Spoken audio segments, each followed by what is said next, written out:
Hello everyone, welcome to Bongomaker Robotics series multimeter part. তো এখন আমরা দেখব একটা জেনারিক মাল্টিমিটার কিভাবে ইউজ করতে হয়। মাল্টিমিটার অনেক প্রকার আছে, বাট এটা খুবই একটা কমন মাল্টিমিটার যেটা ওয়াইডলি অ্যাভেলেবেল এবং দামও অল্প। তো এখানে দেখেন একটা স্লাইডার মতো আছে বা নব হোয়াটএভার ইট ইজ। এখানে লেখা আছে ভোল্ট, এটা কিন্তু ভোল্ট, বি বি মানে ভোল্ট, এ হচ্ছে অ্যাম্পিয়ার, আর এটা হচ্ছে ওহমের চিহ্ন। অ্যান্ড এইখানে হচ্ছে ক্যাপাসিটার টেস্ট করার জন্য, মেবি এফ সম্ভবত ফ্যারাইড ফ্যারাইড মাইক্রোফ্যারাডে, হ্যাঁ ফ্যারাডে, খুব সম্ভবত ফ্যারাডে। অ্যান্ড আমাদের এখন এখন সবচেয়ে বেশি লাগবে হচ্ছে ভোল্ট আর এই অ্যাম্পিয়ার। ওহম লাগে, বাট খুব একটা লাগে না সেইভাবে প্রথম অবস্থায় আর কি। তো এখানে দেখতে পাচ্ছেন ভোল্ট, একটা দাগ উপরে আর একটা নিচে এই ড্যাশড টাইপের দাগ আছে। তো এই দুটো বোঝা যাচ্ছে ডিসি ভোল্টেজ। অ্যান্ড এখানে যেটা আছে ইনফিনিটি সাইন, এটা হচ্ছে এসি ভোল্টেজ বোঝায়। এখানে দেখেন এ ইনফিনিটি দেওয়া, এটা হচ্ছে অ্যাম্পিয়ার এসি লাইনের জন্য, আর এটা হচ্ছে অ্যাম্পিয়ার ডিসি লাইনের জন্য। তো ভোল্টের একটা দুটো তিনটে পাঁচটা, এটা যে পাঁচটা যে নাম্বার দেওয়া আছে, এটা হচ্ছে 200 মিলি ভোল্ট টেস্ট করার জন্য, এটা হচ্ছে 2 ভোল্ট টেস্ট করার জন্য, এটা হচ্ছে 20। সিমিলারলি এইভাবে আছে, এবং এখানে ভোল্টেজ এসি ভোল্টেজের ক্ষেত্রেও সেম একই। তবে বিষয়টা এমন না যে 200 ভোল্টে দিয়ে রাখলে আমি 20 ভোল্ট চেক করতে পারবো না বা 15 ভোল্ট চেক করতে পারবো না, পারবো। যেমন ধরেন এখন আমি 200তে দিয়ে রাখছি,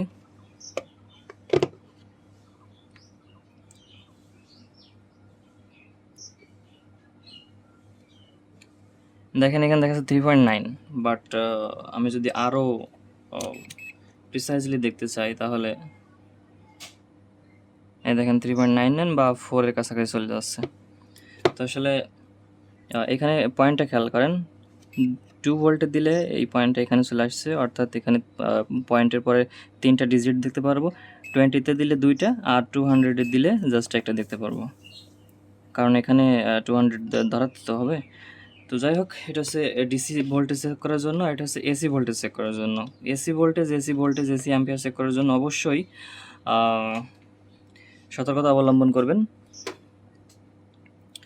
অ্যান্ড এইখানে দেখেন 4টা হোল আছে। তো এটা হচ্ছে volt, ohm and capacitance check করার জন্য। এটা হচ্ছে কমন, এটা হচ্ছে এইটা কমন, এটা কালোই থাকবে, এটা কখনোই চেঞ্জ হবে না। আর এই বাকি 3টা সুইচ করতে হবে প্রয়োজন অনুসারে।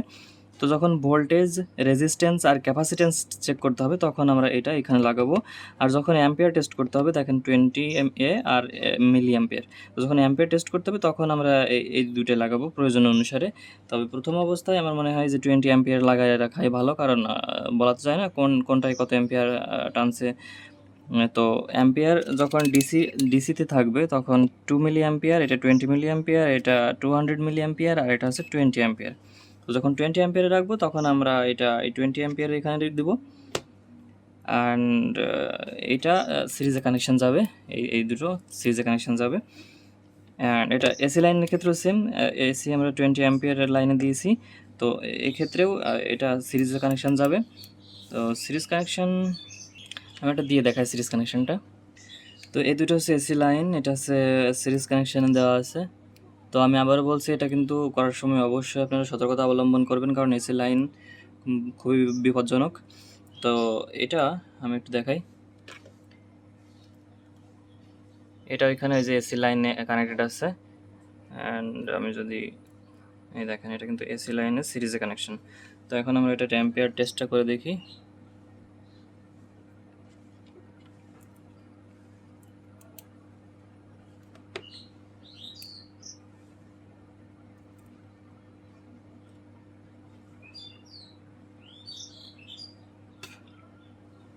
এই বাল্বটা 0.24 অ্যাম্পিয়ার নিচ্ছে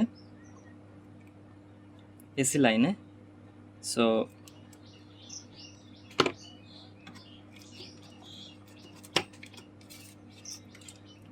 এটা 240 মিলিভোল্টের আশেপাশে, সরি 240 মিলি অ্যাম্পিয়ারের আশেপাশে আমরা এটাকে ধরতে পারি। তো আমরা যখন বিদ্যুতের লাইন চেক করব তখন অ্যাম্পিয়ার আর কি, তখন এইগুলো বিদ্যুতের লাইনের অ্যাম্পিয়ার যদি না হয়, যদি ব্যাটারি অ্যাম্পিয়ার হয় তাহলে এই যে এইখানে এইগুলো, আর রেজিস্ট্যান্সের ক্ষেত্রে এইগুলো রেজিস্ট্যান্স, ধরেন আমি যদি একটা রেজিস্টার চেক করি, একটা কমন রেজিস্টার চেক করি চলেন।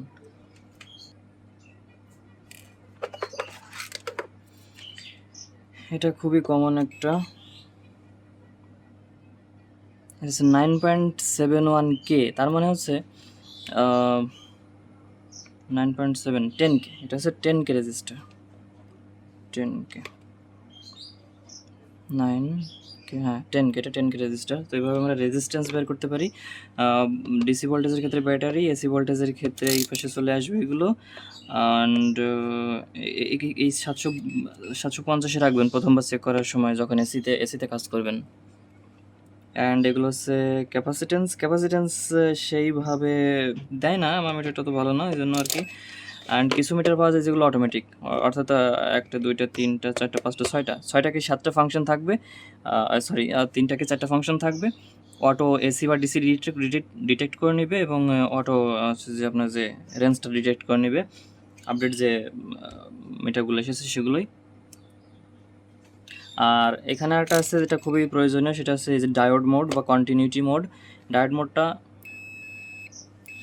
খুবই প্রয়োজনীয়। যেমন ধরেন আপনি একটা তারের যদি ঠিক আছে কি না দেখতে চান, তাহলে এই মাথায় ধরবেন, এই মাথায় ধরবেন, যদি ঠিক থাকে তাহলে সাউন্ড করবে।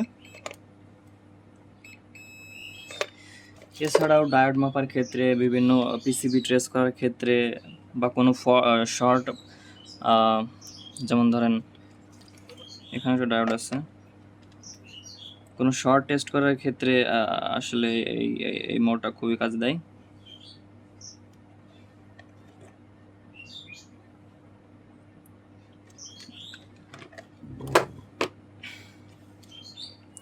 তো এই ছিল মিটার নিয়ে, মাল্টিমিটার নিয়ে যত কিছু। এছাড়া আপাতত আর কিছু দেখানোর নেই। বিভিন্ন প্রকার মাল্টিমিটার বিভিন্ন প্রকার ফাংশন থাকে, ইন ফিউচার সেগুলো দেখাবো আস্তে আস্তে। আজকের মতো এই পর্যন্ত, দেখা আছে পরবর্তী কোনো ভিডিওতে। Bye bye.